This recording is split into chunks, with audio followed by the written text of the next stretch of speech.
Yo, welcome back to the Lum LaL show. I'm your host, Bilal Ray. And it's your boy, Pharaoh Lum. And you are here for another injection of introspection. Yes. So what we got today, man? Today is a little bit different. Since we do call ourselves a hip-hop based podcast, you know, we venture off into a lot of other things.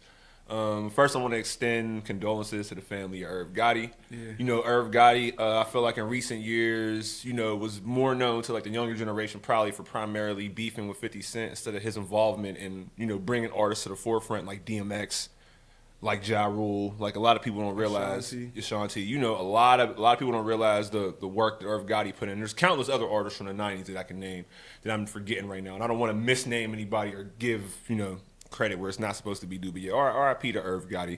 And I wanted to see what y'all thought about 50 saying he was disappointed because Irv wasn't going to be able to see his new shows coming out. He said, "Damn." He put a sad emoji. You think like? I don't think that. All right, number one, what did you expect from 50 Cent? That's worse. Worse. I expected Way worse. But I thought that was tame. I think that's whatever. But I think that 50 Cent is one of the people who take rivalry is his pleasure. Yeah. You know what I mean? Like, yeah. Rivalry is his pleasure, and having an adversary is so integral to who he is as a person that he'll make an adversary out of someone just so he can have one. Like when he dissed Who, Kiss? Kiss. No. But when he dissed Fat Joe. No, Southern rapper. Rick Ross. Starts with a CH. Chameleonaire. And So yeah. Right. Why would he diss Chameleonaire, right? Chameleonaire. He dissed Chameleonaire, So and random, Chameleonaire said he had told a story like, yo, like he seen him in person. Was like, yo, why you do that? He said, nigga, you was supposed to diss me back. You'd have been the hottest nigga this year. Yeah.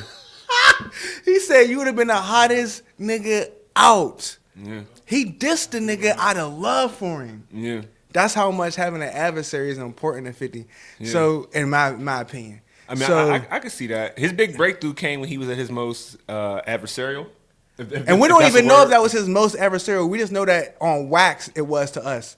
Because he is who he is, so his most adversarial point in his life was probably some shit that ain't even documented. Nigga. I mean, yeah, but I even want to lie. If you got a story that's more adversarial with somebody trying to getting shot 9 times is when you got a lot of adversaries out there. No, but I'm saying like that's not properly.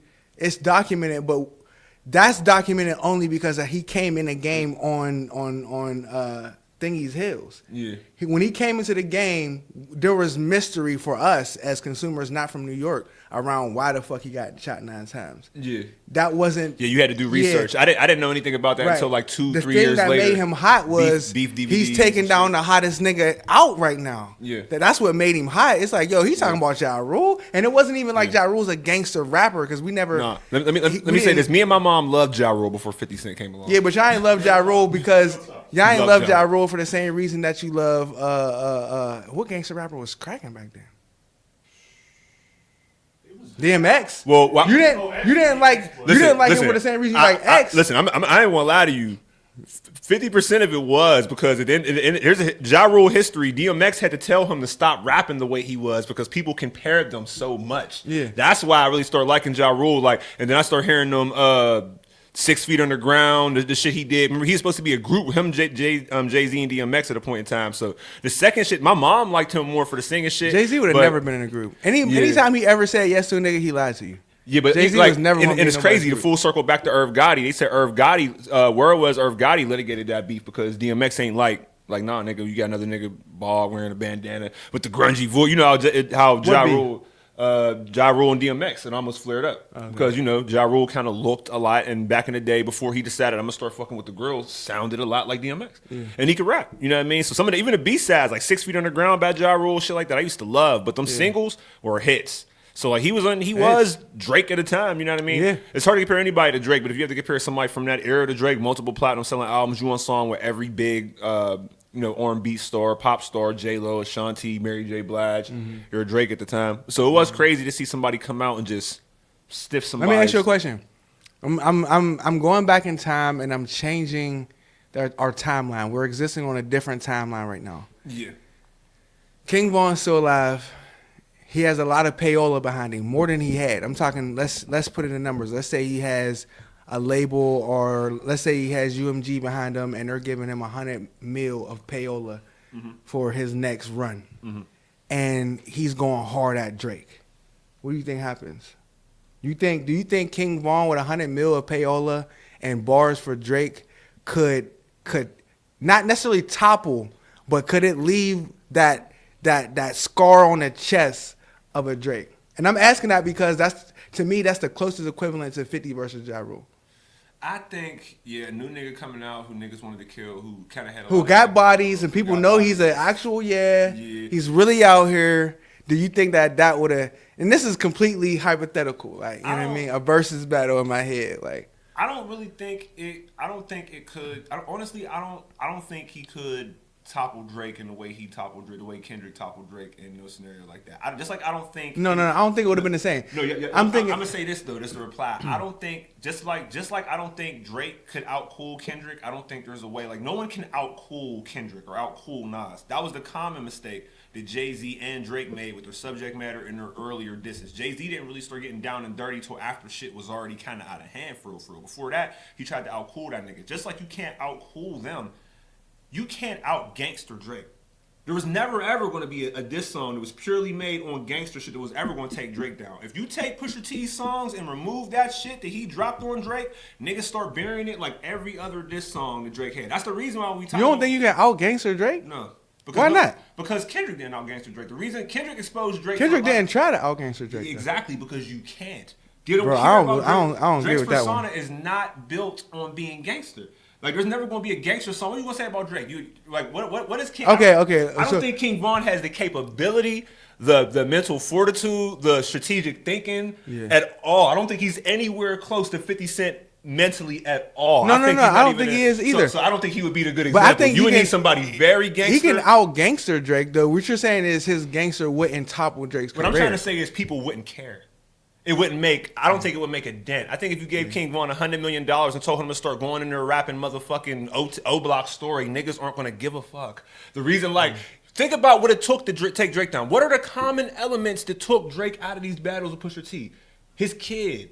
The exposure. Me talking to you Glizzy in a way. I'm super dope. But that don't count, though, because he only lost that battle to niggas that like hip-hop. Yeah. He did not lose that battle to the...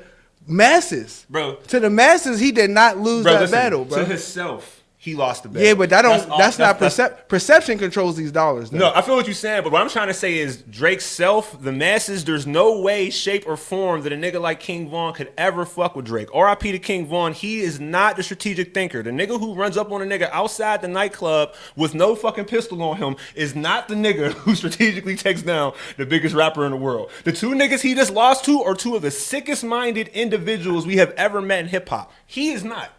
He's a young nigga who made good music. No, but what I'm saying is with the payola, though. What I'm trying to say is if you don't have the mind, the payola not going to work. If you put somebody else in 50 Cent's place, he ain't 50 Cent. I don't know that he didn't have the mind, though. If you replace Kendrick Lamar with Ab Soul, we're not hearing from Ab Soul no more. I think we're underestimating, though. Like, no, and I'm not saying that, all right, with $100 million of payola, King Von would have absolutely obliterated it. That's not what I'm saying. But I do think we're underestimating his mind. Like, he has made some decisions on camera that we were like, oh, that's a stupid decision. Yeah. I'm not saying, I don't believe 50 Cent never not did that. I don't believe 50 Cent never not ran down on a nigga outside of a club without a pistol. I mean, just for further reference, a nigga that you have to tell in a Breakfast Club, not to mention that you just beat 3 bodies 4 times, is also not going to be the nigga who can strategically take a nigga down, who was burying MCs 10 years before you got in the game. It's not going to happen. No, I get it might what be you're saying. something. I ain't saying a scenario can't happen. But burying MCs 10 years, that's a stretch, bro. He's only buried one nigga on wax. Everybody else he buried because of political moves, not bars. Yeah, but what I'm trying to say is it takes a whole lot more than gangster shit and money to take that down. You would think. No, it's what we know. We've seen plenty of people attempt and they fail. No, but I'm saying I go back now. Go back to my analogy. Go back to my. You said you mentioned Common, right? There was no point in time before this Pusha T shit with Drake. Well, Common and Pusha T are not that far apart. We mentioned Common on the pre-show. We mentioned Common on the pre-show. They don't know we mentioned Common. That was on the pre-show. Oh yeah, the pre-show. Yeah, we was talking about the Common shit. You like Common's career was da da da da. Then Common and Pusha T around that good music time before they really start getting into it with Drake are around the same size artists. The difference is one of those dudes are very cerebral. So I definitely want to comment the money part of it being behind it, but I also don't want to take away from the thinking methods and these niggas being so cerebral as they are in order to take this nigga down. What I'm trying to say is Drake is not the kind of artist and never has been the kind of artist where you can just come out and tell him that he's a bitch, he ain't real. Because for the most part, people have known that. Drake came into the Drake with the common into the game with the common knowledge that he was peed on. Do you have any people I told? No one cares. Yeah, you need more. His fan base doesn't really care about a lack of masculinity. And that's not something that they're open him up to the other shit. Like the pedophile shit opened people up to the other shit of maybe this nigga is using the game. Maybe he is a colonizer. Damn, he does have 19 different accents. Damn, every time a hot nigga from Atlanta, once you get that, oh, you kind of a pedophile. Damn, but is he? Let me research. He is excited the motherfuckers turn 18. Once you start getting real, tangible, creepy shit in niggas' lives that you gotta account for, combined with the lyrical shit, that's how you take a monster like that down. Because if you could have taken anybody down with the gangster shit, Meek Mill would have won that battle hands down. No, he wouldn't have. Hands down. No, he wouldn't have. Hands down. It don't matter because if the gangster shit was enough, bro, then the timing wouldn't have meant anything. Because at the end of the day, Drake is an R&B nigga from Nickelodeon who came up in a wheelchair who got peed on. And Meek Mill is a battle rapper we've been watching grow up since a kid. Timing, none of that stuff means anything if the gangster shit is enough. I'm talking about what actually happened. Yeah. Saying something about somebody on Twitter, having them drop a song a week later, and then you not responding. I don't care. What he did wouldn't have fly in any battle. And what I'm saying is that there has never been until now the equivalent of a Wankster track for Drake. The Pusha T shit was dope for hip hop niggas. Yeah. Let's be honest though. The people that listen to Drake do not listen to Pusha T. No, yeah, absolutely not. The Pusha T shit was the Pusha T joint was invigorating to the people who wanted to see that because he dropped a piece of information that was like, yo, what? Yeah. But if you take that piece of information out of Pusha T's disc, it would have gone and went without anybody ever noticing. And also, like, we got another, and that's no disrespect. I'm just saying, like, and that's what would have happened. And another reason why Drake isn't here, like I said, the reason I want to cop to a little bit is because you've built up a long range of niggas not fucking with you. And I know niggas don't want to. And that's tough to overcome. Guess what? Will was just talking about that last part. I know y'all. I know everybody's don't like you. Will was just talking about that last part. Niggas don't like and y'all niggas want to fight to have it be heard. They're gonna join forces. I'll agree with you. Niggas don't fuck with that nigga. And you can't avoid people not liking you. But when it's not even people not liking you. It's you've offended some people in such a deep manner that they have dedicated some aspect of their life on getting revenge or enjoying when you fall. You know what I mean? That's a different level of adversary. That's a different level of like. It's a different level. You know what I mean? That's a different level. And to me, like I said, shit like that just come with it. Like I don't know any niggas that I'm going to be around who I seen get peed on as a grown over 21-year-old man and fucked the nigga's girl who put him on in the game. And niggas just want to walk around like he's the fucking biggest victim of all victims. Yeah. Fuck that nigga. Yeah. Why y'all keep saying he got peed on, bro? He did. He got peed on by T.I.'s boy. Did he pee? No, it was Diddy. No, it's T.I.'s boy. T.I.'s boy. Oh, Diddy slapped him. Yeah. Okay. He got peed on T.I.'s boy peed on him in the bathroom. T.I.'s boy peed on him in the bathroom. He ran out the bathroom. Okay. Peed on him. They were talking about that. He didn't, that happened 15 years ago? Fresh new Drake. I won't say 15, but like damn near. Probably like 12 years ago. And even niggas would be like, oh, you don't got no proof of that. Cool. Lil Wayne told me with his own words. You ain't got to have no proof. Audio There's not going to be no rumor that this nigga fucked his girl when he was in jail. There's not going to be no rumor that I heard a nigga that from peed on me. Wayne's voice. That rumor. That's not gonna be a rumor. Hey, you know why? There's not gonna be a rumor that a nigga peed on me in the bathroom. You know why? Let me capitalize off your point. You know why? Because he could push the button.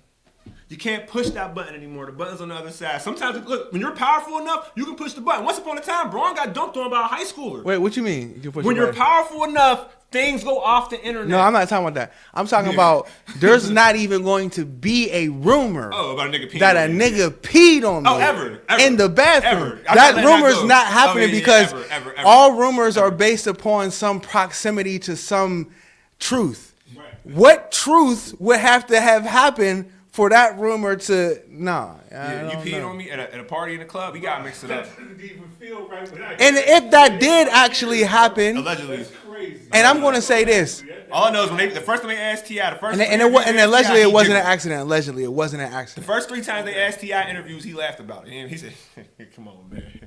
So if that's not true, Yo, why don't you just say, that's not true?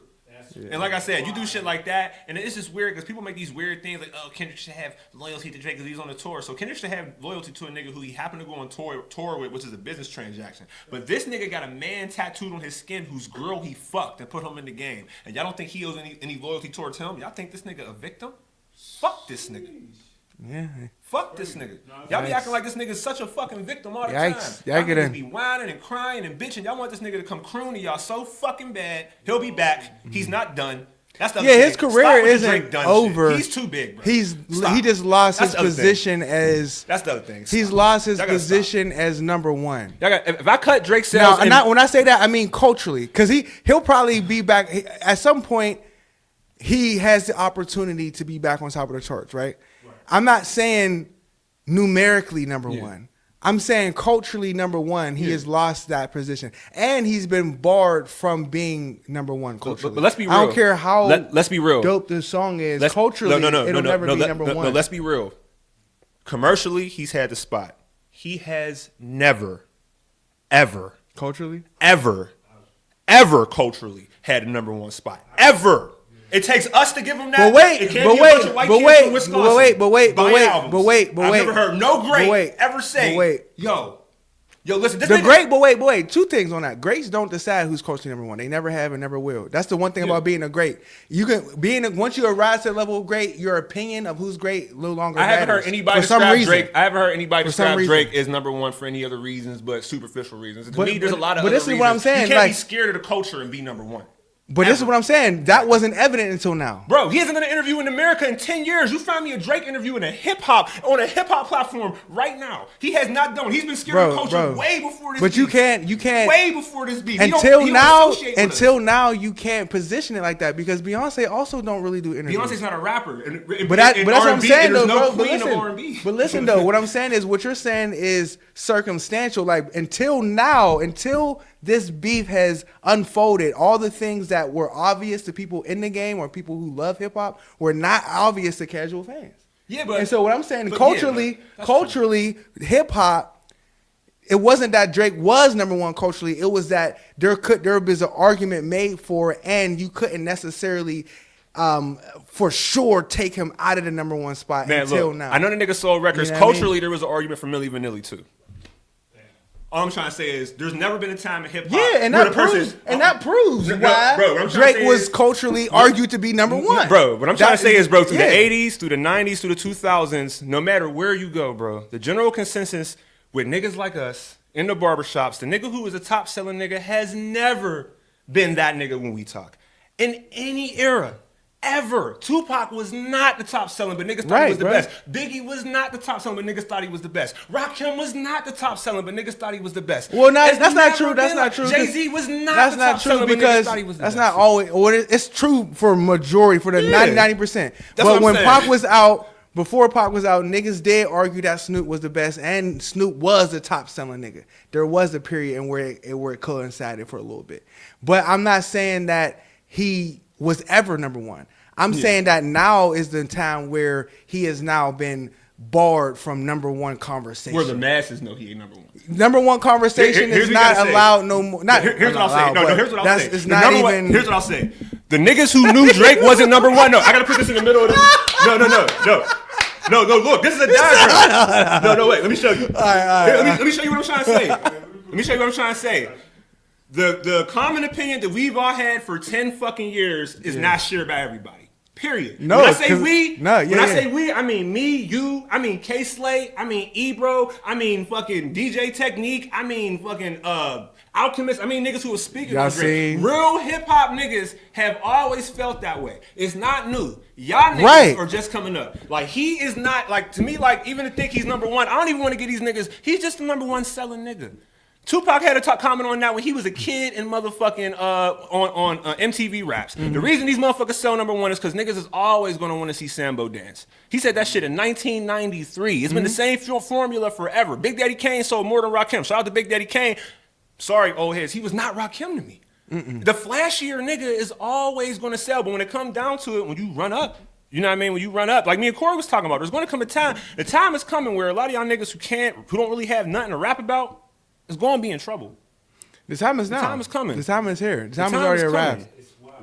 It's a wrap, and some people say like, Time's coming. some people man. say that, some people say that, well, it's never going to truly always go away because labels still have a level of control. Like to the people who've been in the game for 20 plus years, they know how much control labels have, and they've seen how much that's dwindled. But even still now, labels still have a level of control because they still can block or boost an artist's career, and that's going to be the thing that make and break some people's shit. Yeah, they always have. Who's the president of YouTube? Anybody know? Leor Cohen, nigga. Yeah, So fuck, nigga. Tell me where the labels don't have control at. Right. Y'all gotta figure. Like, there's ways to get around. The only difference is we are blessed with 1,000 ways to get around it. The labels have a lot. They're reaching out for more control, to be honest, because there's a lot more ways to take shit into your own hands. Before, you kind of had to go to them. It's not 1998 before. Me and this nigga just can't rap. Go outside on a corner, get discovered, go to a fucking open mic night, and have a nigga build our whole persona. Like, give us artist development, do all this shit. You're looking for artists that's already here. Built up so they can come and invest. Rappers are basically Shark Tank. I mean, not rappers. Labels are Shark Tank now. Yeah. You coming in with your business proposal, you got all your shit rolling already. You looking for the funds. Before, that's why artist development's not really a fucking thing no more, for real. Because for the most part, these niggas got personas before. Most of the niggas I knew about was them niggas before the baby been the baby since before he got signed. I was following Big X the Plug. Wiz was running around here acting like Wiz way before he got a deal. Yeah, he actually didn't change at all. Yeah, he didn't really change. Huh? But, That's why I think it's lyricist time. yeah. Right now, right? Because during this whole thing where they're just watching, they're trying to watch a motherfucker just, Yeah. jigaboo all across the screen or whatever. Lyricists have committed themselves to the pen and paper. They've been on battle rapping. Yeah, bro. They've been sharpening their swords. Like you was talking about RJ, bro. Actually developed. Like you was talking about RJ. I be trying to tell niggas about fucking RJ Payne. 86,000 units independent. It's crazy. Put the numbers up. Like, I'm just going to keep grinding. He talk about all the time. He'll even post label deals he turned down and shit like that because it's like, no, I want to do this shit exactly my way. I want to recoup all the money. But they're starting to see that. They're like, the labels are starting to be like, damn, these niggas is talking about shit. What was that Kendrick song about? Yeah, well, what else was it about? What's the third? Listen to the third verse. Damn. Maybe we should get. Yeah, maybe we should go get. I'll start seeing. I guarantee you start seeing one of these gangster ass niggas go get them a conscious rapper in the next year or two. I'm willing to put it up. I'm surprised that Lil Durk didn't invest in Saba shit. What's Saba shit called? It's called He's crazy, bro. He should have. Saba shit is called fuck, I forgot the name of his independent, his label, his group. Like, who's the nigga from Chicago who signed Juice WRLD, who's in that same Lil Durk friend group? No, not Benny. Yeah, Bibby. Herbo Lil Bibby. Herbo and no, Bibby. no, Lil Herbo Bibby. and Bibby. Don't they got a label? I thought they was together. They might not be together. I don't think so. Oh yeah, I think Bibby. it's I think. I always thought he was hard too, though. Lil Bibby? Bibby is hard. Bibby hard. Herbo's hard to me a little bit too. He have his moments. He's funny. Out of that whole drill little thing, and for real, like. No, my favorite was King Von, bro. After Yeah. music, the things he's done shows that man's mind is so. Oh yeah. They haven't even rapped like seriously in a while. They've been on the Some complete people when they executive get term, money, bro. Swear. some people when they get money, their primary concern is how to keep money. And others, when they get money, their primary concern is getting all the things that come with status. Mm-hmm. And when you want all the things that come with status, then your primary action is going to be to spend money. Mm-hmm. You know what I mean? But when you want to keep money, your primary action is going to be to invest money. That's it. You know what I mean? So like, the status is going, once you get money, the one thing that I think that a lot of people don't understand whether you lame or you not lame. Once you get money, all the things that come with money are going to come anyway, whether you spend it or not. Yeah. Whether you spend it or not. And the reason why it's going to come anyway is because whatever you got on you it has a magnetic field. You know what I mean? Whatever you have has a magnetic field, and so it's going to attract something. You know what I mean? So you don't really got to work too hard to get the things that come with status if you got money. But if you got money and you don't feel that status is going to come to you, or you've been so hungry for it, you're just going to start spending money. And that's how a lot of niggas end up broke, even though they, you know, a label gave you a $1 million loan, cool. Do what the one dude did, Almighty J. Yeah. I think it was Almighty J. He said, I was recording at the crib. Oh, yeah. Yeah. I sent them a bill for a label. I made an LLC, made a fucking studio, told them I was going to this studio that had a rate just cheaper than the motherfucker that we was going to. Said we was recording here. They was paying me. To record yourself. I'm recouping off the loan. Yeah. Nigga. Probably using a fraction of that to upgrade your studio enough. And then if it's really like I owe you this money for the label, okay, now I have you paying me for the label, I have you paying me for my studio time, boom, we recoup off a little of what I did, right? And then it's like, oh, you still owe us some bread. And I'm just paying you back your own loan money here. Yeah. To be There you honest. go. And you don't got to spend Yeah, I that mean, much like- to even have your shit. Niggas, I know people be thinking, oh, what about the quality, bro? Listen, bro, I've literally watched with my own eyes top 10 hit records be made on hotel room beds. Like, the Bands Can Make Her Dance was made like this on a hotel room bed. Yeah. With a $10,000 mic. So fuck your booth. All you And I'm sending need, it to the engineer who's going to make that shit sound like fucking... I feel like if you Shit want to, pop. all you really need, and you know don't what I'm even saying? really need, but like, because everybody work different, but all you really need is a good mic, a good hardware compressor, a good hardware EQ. Great and you can engineer. and a great engineer. Great engineer. But those three things right there will make a mid-level engineer a better engineer. Yeah. You know what I mean? Because it's almost like Yeah. you can take a man who doesn't understand how to build something and give him a case of screws and a screwdriver and give him instructions, right? Or you can give him power tools and instructions. I can guarantee you that he'll probably build it faster with the power tools. It'll still take him all day, Yeah. but it's just going to go faster. You know what I mean? And that's just what it is. Quality just helps all the way around. But yeah, I think that overall being independent is not easy. It's harder than being on a label, I think. Hell yeah. It's more difficult than being on a label. Yeah. Because you have to wear more hats. You have to take care. You have to build a team. You have to attract a team. You got to take care of a team. Yeah. There's a lot that comes with it. It's hard to build a team. You see me, I was talking to Corey about that the other day, talking to certain people Well, and just I trying to realize interview now certain though, people there's and only shit. one thing that attracts a team. There's only one thing that attracts a team. You know what that is, bro. It's consistency.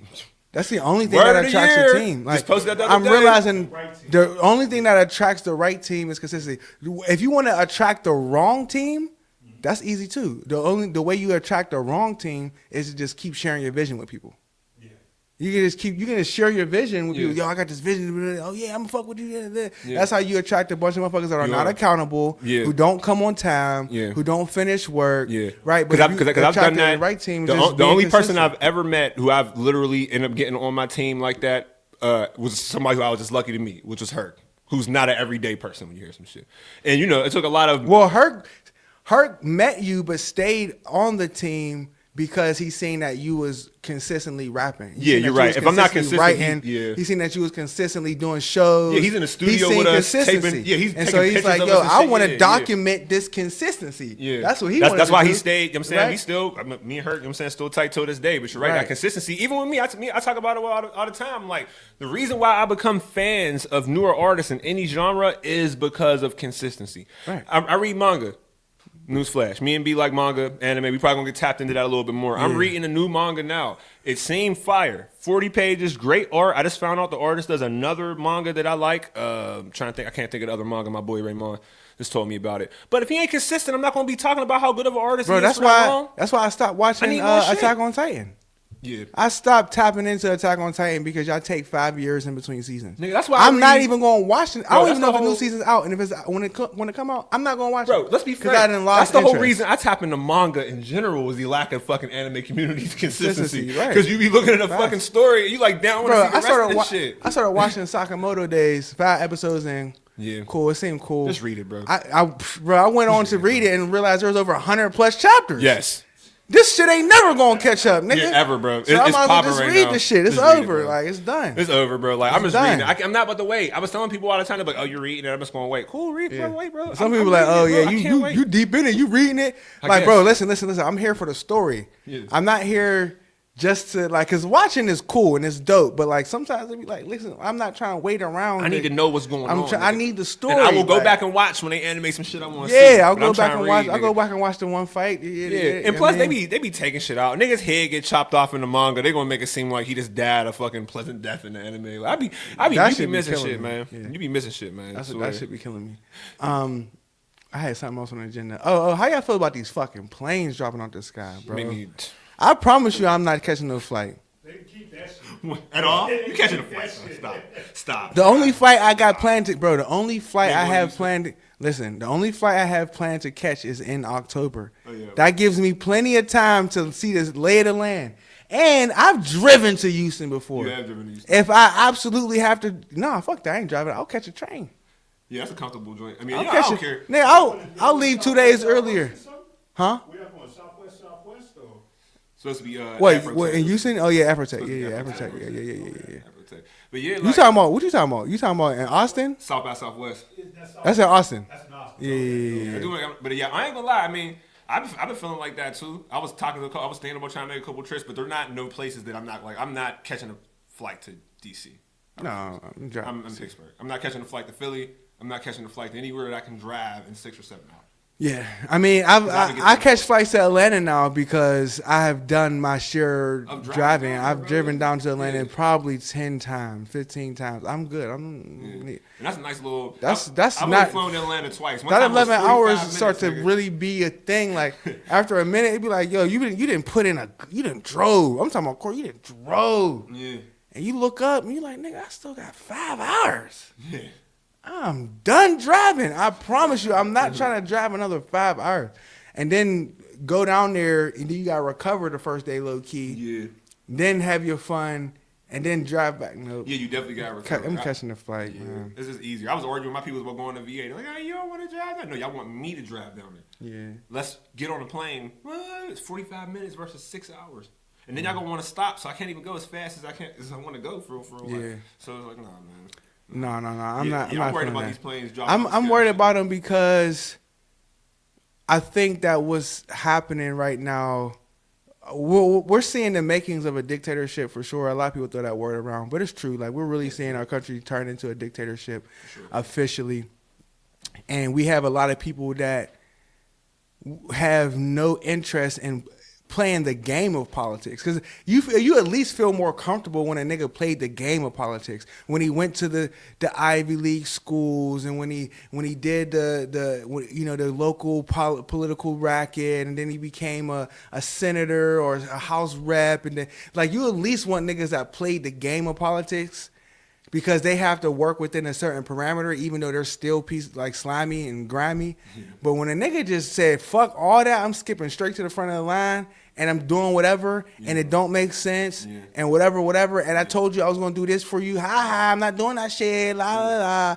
And the only niggas that's really still excited for him to be in the presidency are only excited because he represents a level of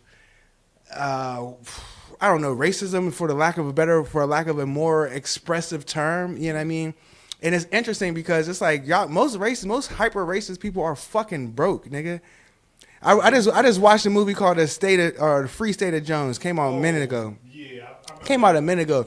The most profound. It's about a man named what's his name? Knight something. Yeah, check it out for me, please. And he was a soldier or a nurse, if you will, in the Confederate Army. Over time, he got upset basically because the Confederates were stealing food and cattle from the white Southerners who didn't own land and didn't own slaves. For Newtonite. They were stealing stuff from them to supply their army.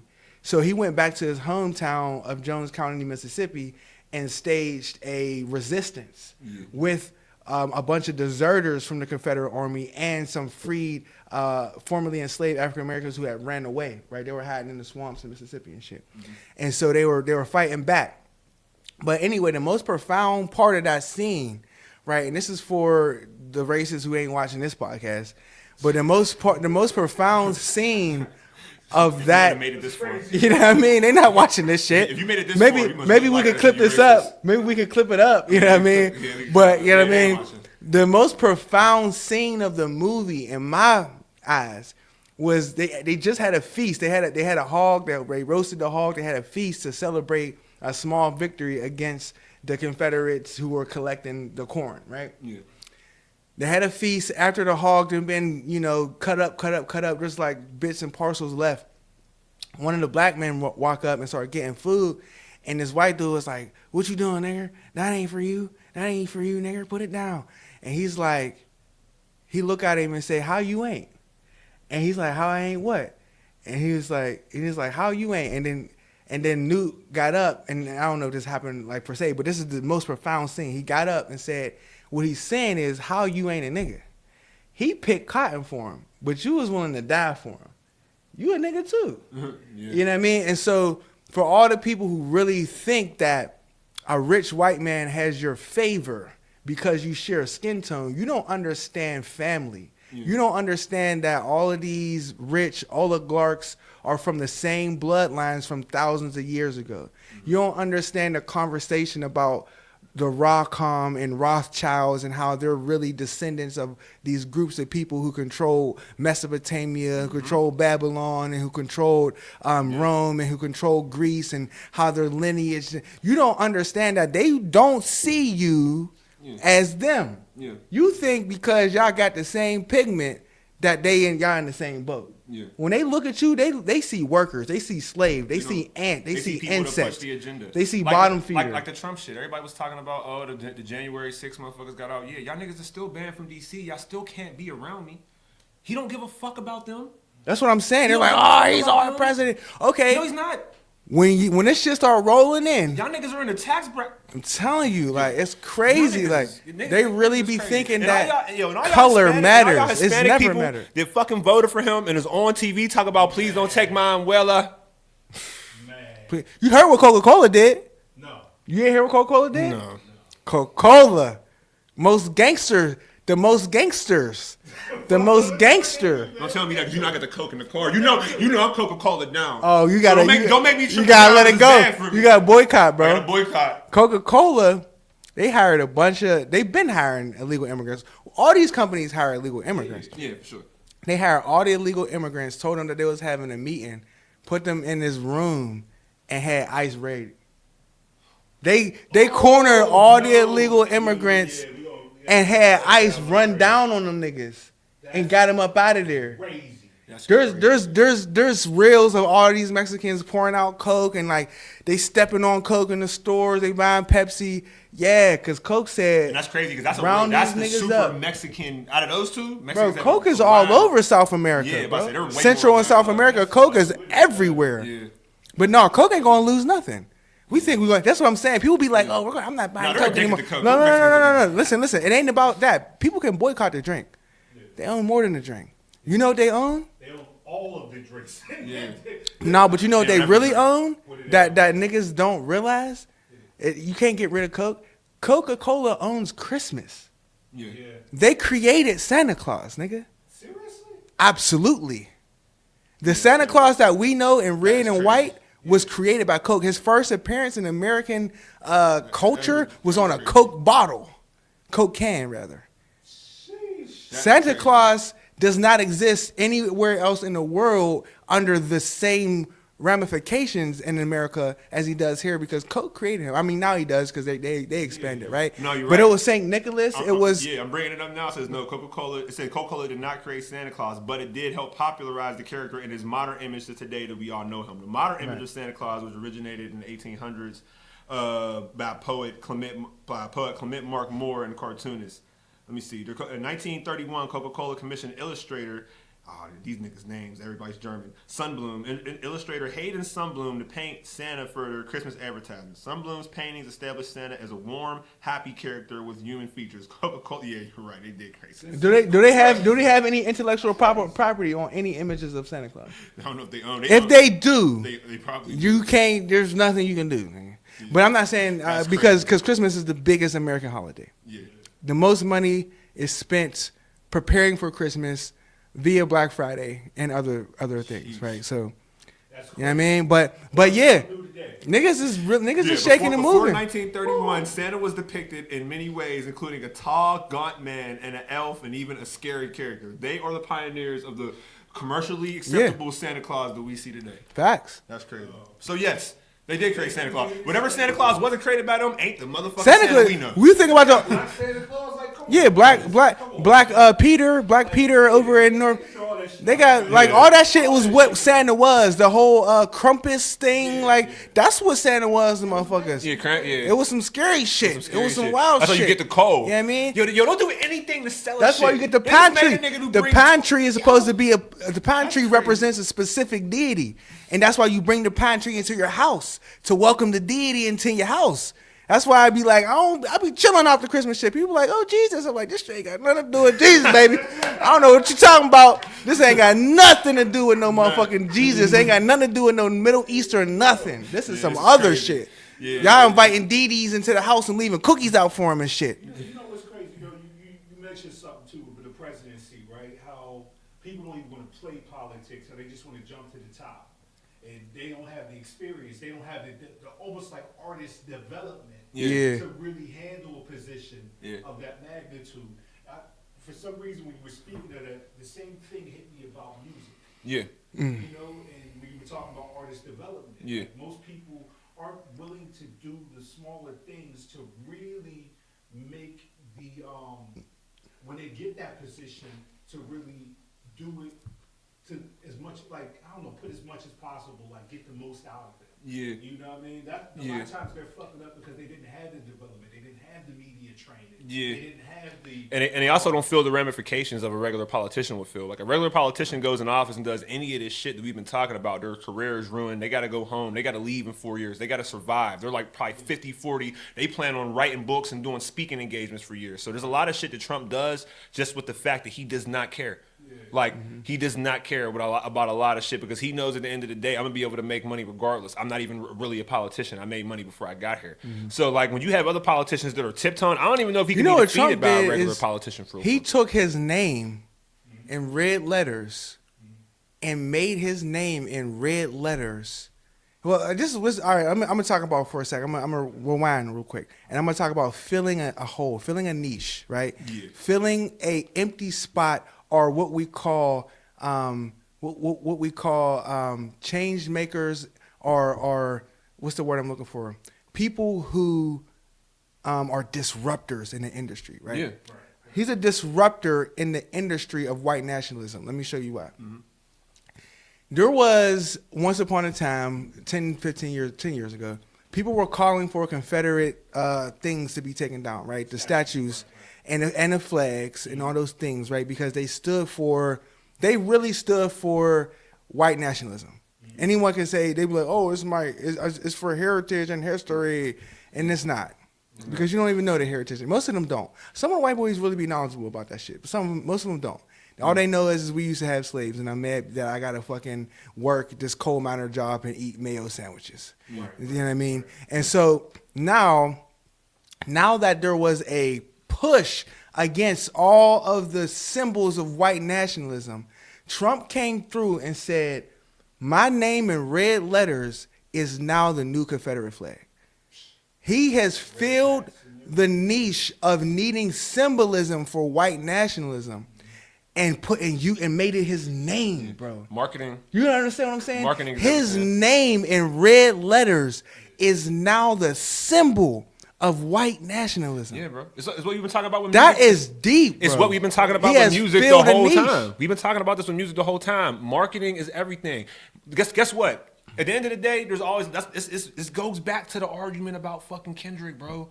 Two things can be true at the same time. Is Not Like Us a generational song? Yes. The shit don't move if you don't put legs on it.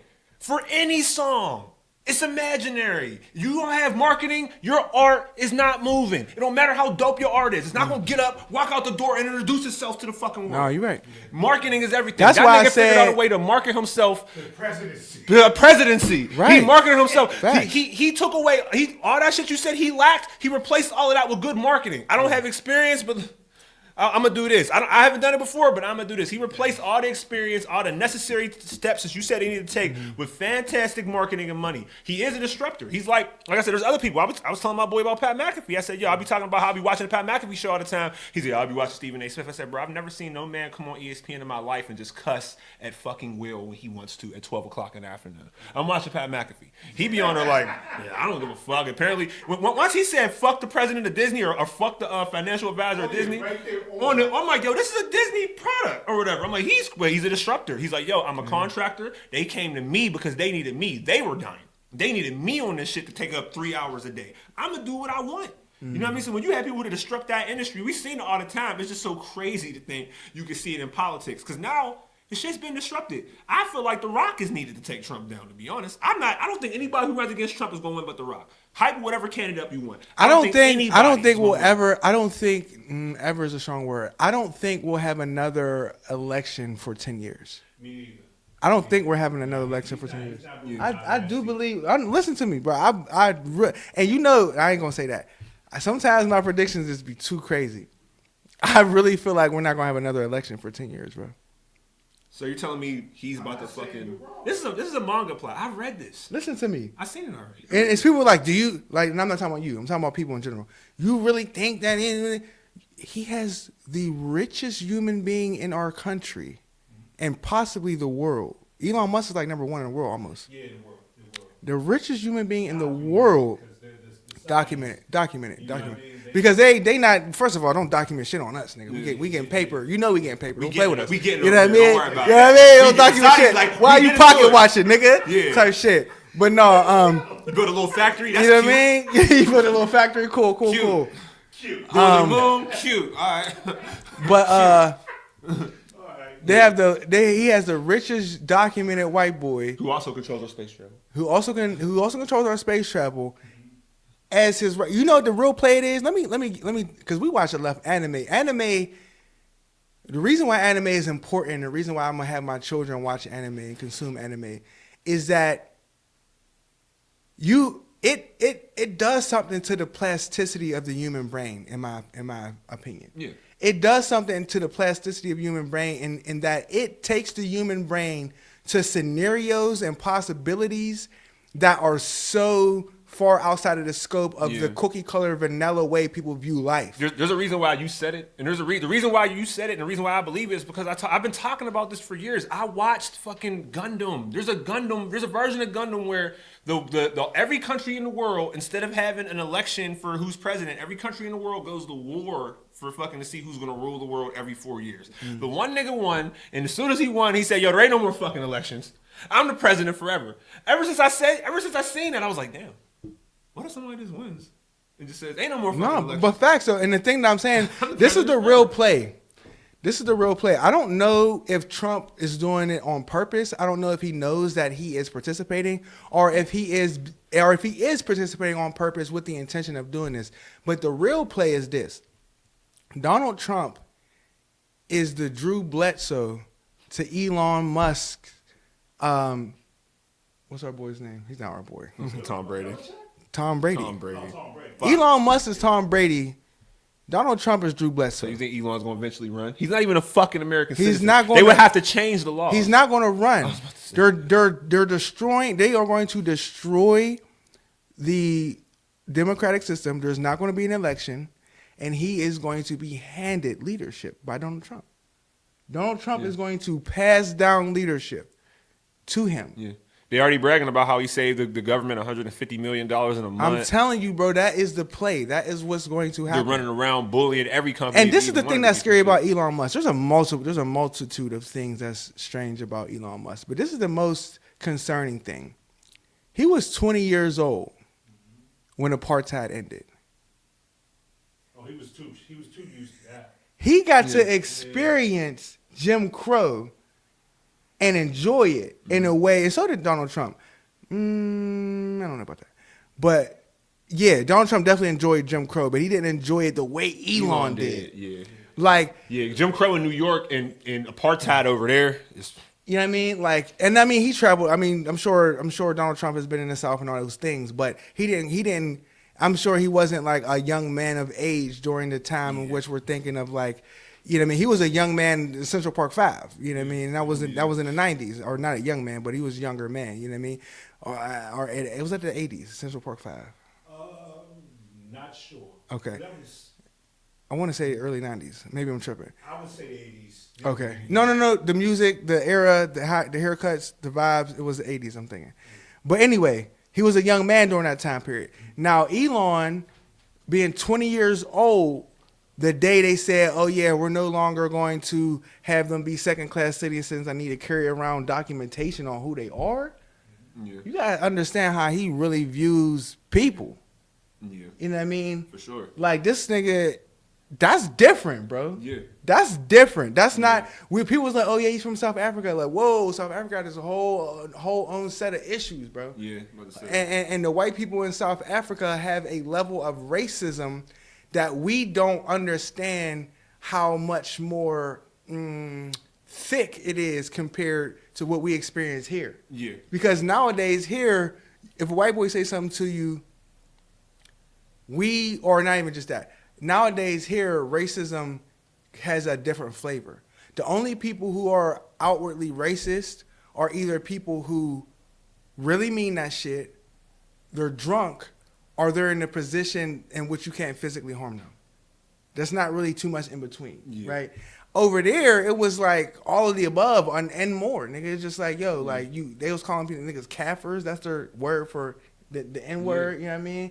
Like, it's a different vibe, bro. Like, people don't think they be like, oh, he got 1989. Yeah. So it was right okay, boom. Now there was a section in I think I probably talked about it before in Will Smith's book where he's talking about shooting Ali over there and almost having to I honestly sending every worker they had their home because I guess they caught them basically talking crazy to one of the African kids saying they weren't allowed to use the bathroom and shit. And you know what? And Will got a legendary bodyguard. I forget dude's name from Philly. Charlie something. He's like a legend. And he said, no, matter of fact, they said he put one of the African kids' heads in the toilet for using the bathroom. One of the workers there, one of the white studio production workers there over in Africa. And he said he came and knocked on Will's trailer. He's like, yo, you gotta come out for this. He said he started talking to him. I was like, all right, cool. He's like, I want to know. He's like, did somebody put this kid head in the toilet? He's like, because if so, I felt like I used the bathroom too. I need to get my fucking head put in the toilet. Somebody put my fucking head in the toilet. Like, he was just talking crazy to them. Like, no, go ahead. Put my fucking head in the toilet. Like, talking wild to them. And then they said they came over to Will like, yo, if you don't get your boy, we all gonna go home. Basically, he said Will sent all them niggas home. He said he thought about it. He went back in the trailer. He said, I ain't gonna lie, I was getting ready to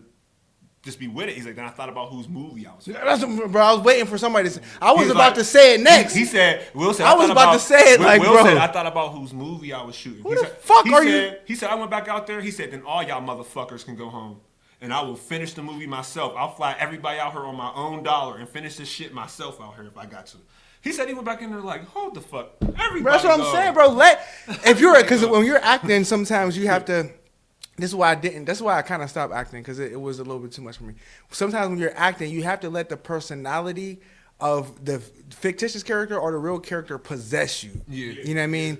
And that's a part of acting. Like that's a part of. Especially you know if you what I Will. I know Will's kind of went down, public persona wise for the shit with Chris, which was whack. But he's one of the best method actors. Somebody just getting. Bro, you can't be conjuring the spirit of Muhammad Ali, whether he's alive or not during the filming, and allow that shit to happen. Yeah. And you know what's crazy? You know what I thought though? Picture how much time shit like that probably happens where it's not Will Smith and it's some nigga who can't afford a new crew. And these niggas just get away with that type of bullshit. They took that girl who said that she's not black, she's Dominican. Okay? Put a fake nose on her, paint her skin darker than what it is, and let her play Nina Simone. I never watched that movie, and I never will. That's crazy. I'm not playing with y'all never watch that. I didn't even know that happened. I'm never gonna watch that. You let a woman who said that she's not black, clearly she's black. Her ancestors have native and African blood, right? But you know how them Dominicans be. No shade, but them Dominicans be on some nut shit. They took her and let her play a woman who's blackety black. Yeah. I'm talking about if there was any real life woman who could have really real life been the mother of T'Challa, it was probably Nina Simone. Nina Simone. You know what I mean? That is crazy. Zoe Saldana played Nina Simone. Yeah. Zoe Saldana has said on numerous occasions that she's Dominican, she's not black. And that's cool. You want to do that. Dominican is a nationality, baby. It's not nothing bigger than that. It's not a race. Bitch. It's nothing bigger than that. It's a from nationality. The Dominican Republic. There are plenty of black Dominicans. But She like the dude who made that. I ain't never been. Oh yeah, congratulations to the nigga who made $1 Million Baby, who worked your way to get out of the hip hop category that you want to lose anyway, just to bring home no fucking Grammys. You are a fucking loser, a one-hit wonder, and I never want to hear that fucking song again. And you're not welcome over here anyway. But yeah, that shit remind me of that shit remind me of Kurt Russell being the lead in the Kings of Egypt, of Gods of Egypt. Like, bro, I didn't watch that movie. Did you watch that? Don't watch that movie. I'm not watching it. Don't watch it. I didn't watch it on the cover. I'm not watching that fucking movie. She played Nina Simone though? Like, yes, bro. Like fuck. Okay. And why? Tommy Richmond, that's that nigga's name. You a fucking clown. Why didn't you hire Viola Davis to play Nina Simone, nigga? Yeah, for sure. That's the only person I can think of. Yeah. Why didn't you hire Viola Davis, who really just, or afterwards, played the fuck out of the August Wilson film when she was playing the blues singer? Her name, and the character's name is, I'm losing it. Well, Chad was in that as well, right? Boseman. Yeah, Chadwick Boseman.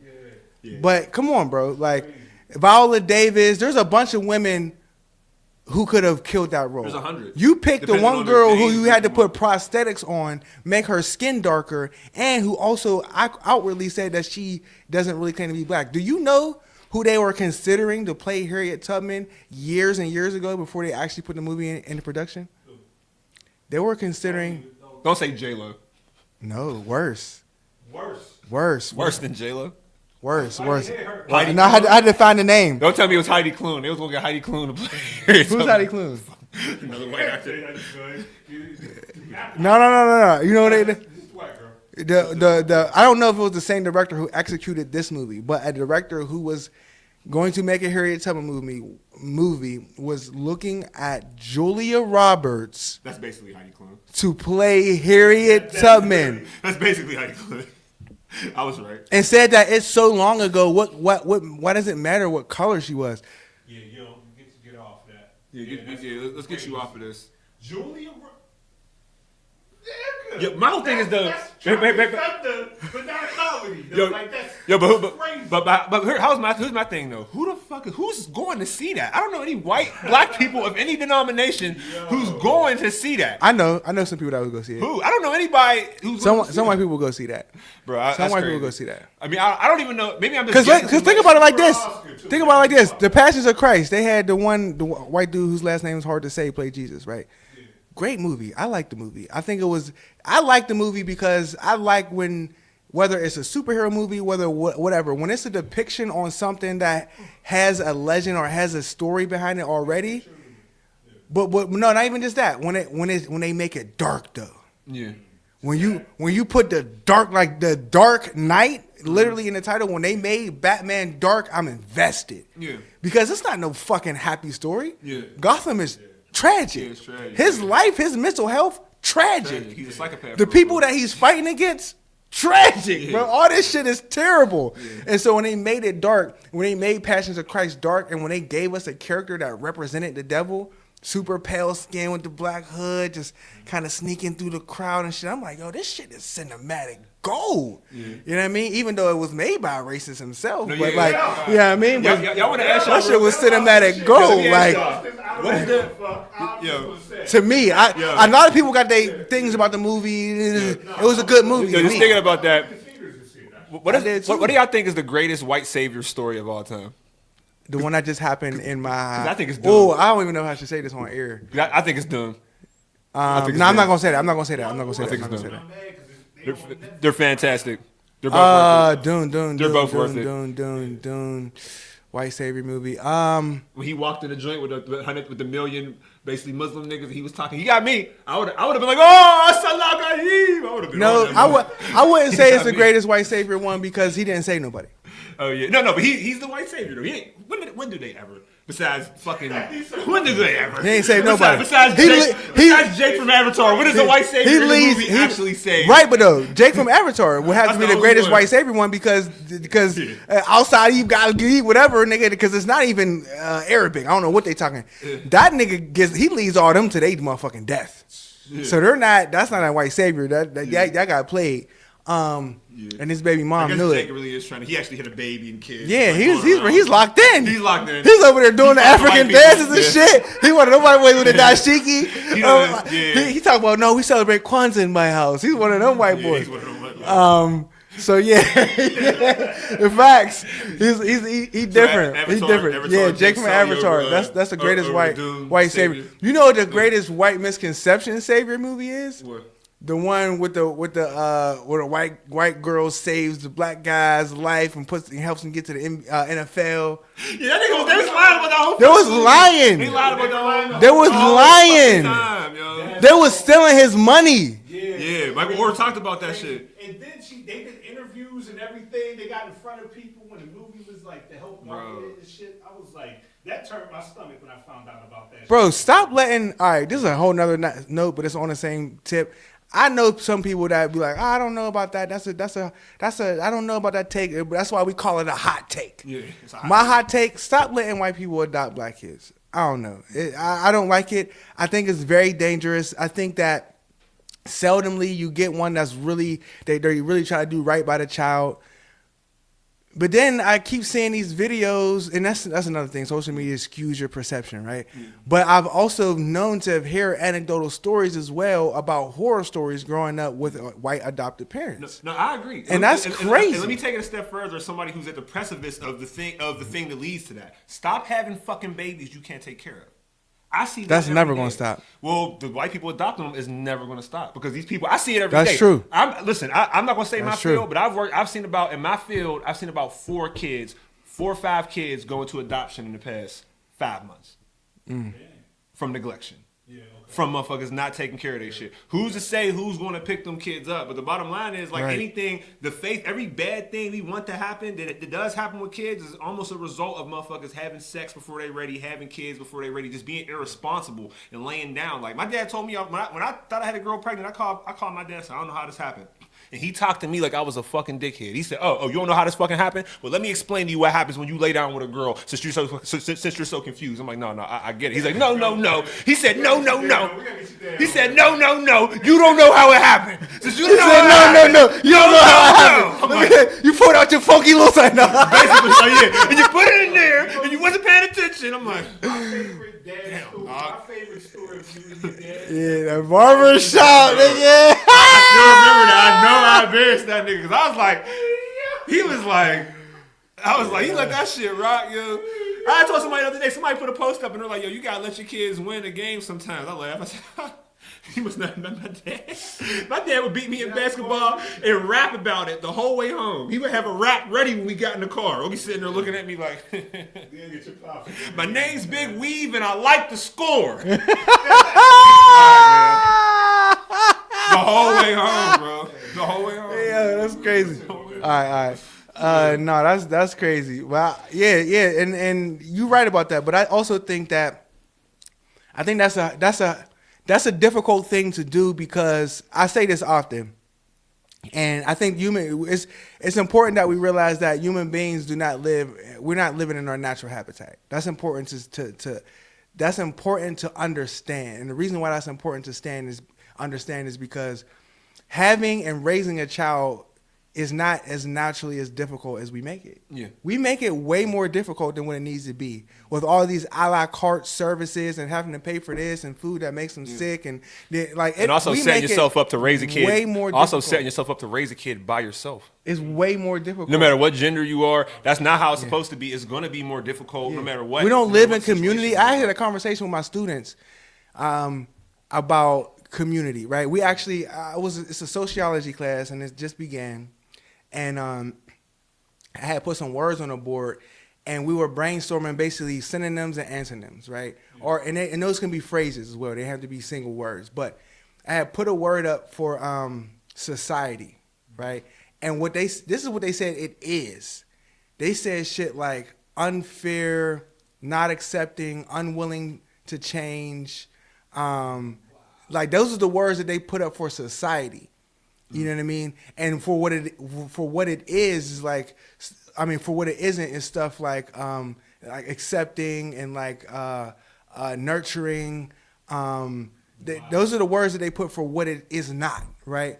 And when we got to community, the words were a flip flop, right? So community was, welcoming, it was nurturing, it was all these things.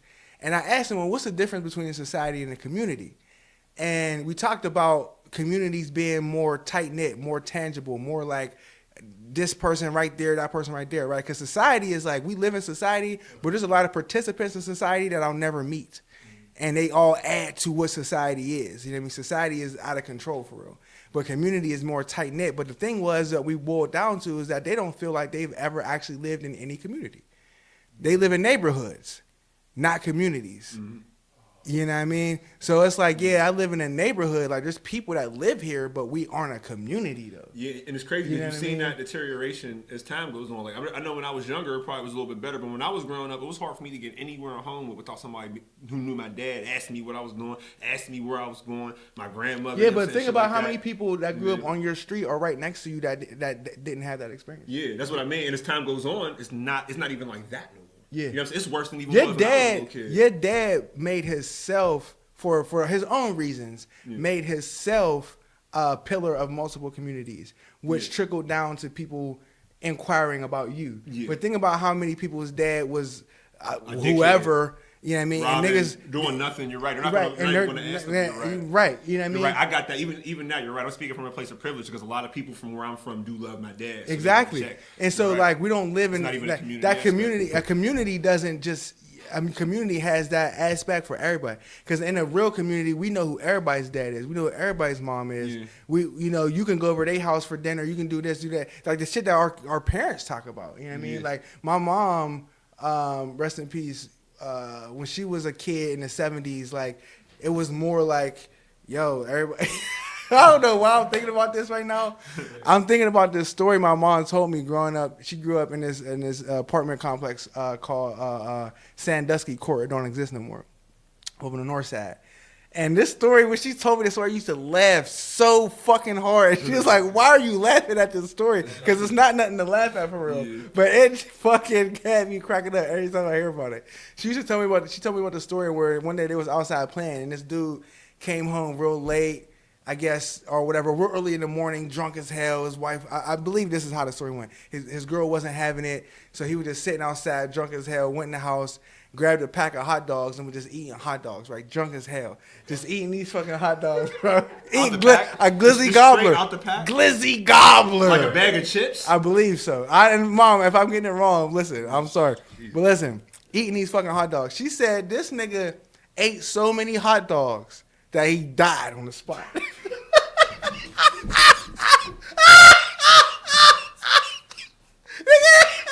That shit.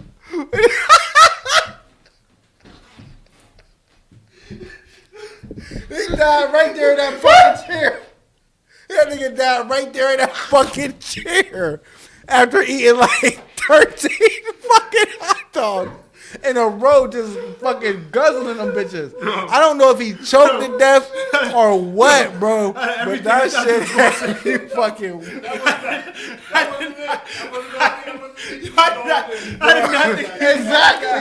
Exactly. So when she told me that story, I would fucking laugh my ass off because how did you die? Yo, what happened? What the fuck is going on? That sounds like one of those. And it was more than one pack. It was like a couple packs. That sounds like one of the stories your parents tell you. They lie to you just to make sure you don't do that. No, right. No, yeah. It worked, nigga, because I will never touch the hot dog again.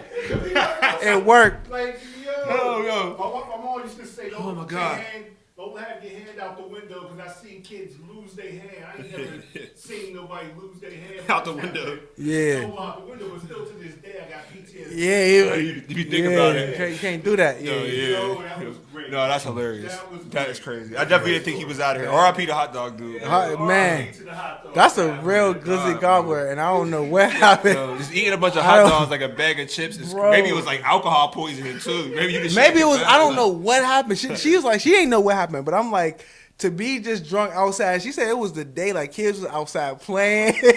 He was just sitting on the chair in front of the apartment, just eating hot dogs. And she said, next thing she know, like ambulance, like this nigga's dead. Like, Oh, shit. Like, kids, crazy. them kids gonna talk about that. Yo, Bro. 1,000 ways to die. I swear to God. overeating hot dogs is the craziest way to go out. You know what I mean? God rest that man. So I don't know his name. R.I.P. the hot dog Man. dude and Irv Gotti for this part. R.P. to Irv Gotti, man. And Definitely. Appreciate you, brother. You helped give me Yo. DMX. It's one of my favorite rappers. My favorite rapper ever. Yeah, so yeah, I'm always yeah, have actually, appreciation. yeah. I know the work you did early in his career. Facts. And Condolences to the family. Ashanti was the first and probably only R&B chick I ever had a crush on. Yeah. So Irv Gotti did a lot for the hood, man. Thank Yeah, you. definitely Thank you. did a lot for Appreciate the you. hood. A lot of jail niggas. Ashanti on it. I bet Ashanti was topping it. Early jail posters in the early 2000s. Facts, Ashanti facts. had to be up there. Man, for sure. but we appreciate y'all for joining us it's been and great, our man. craziness, man. Make sure you like and subscribe. Yep. This is the Lum LaL Show, and we see you next time. Be easy.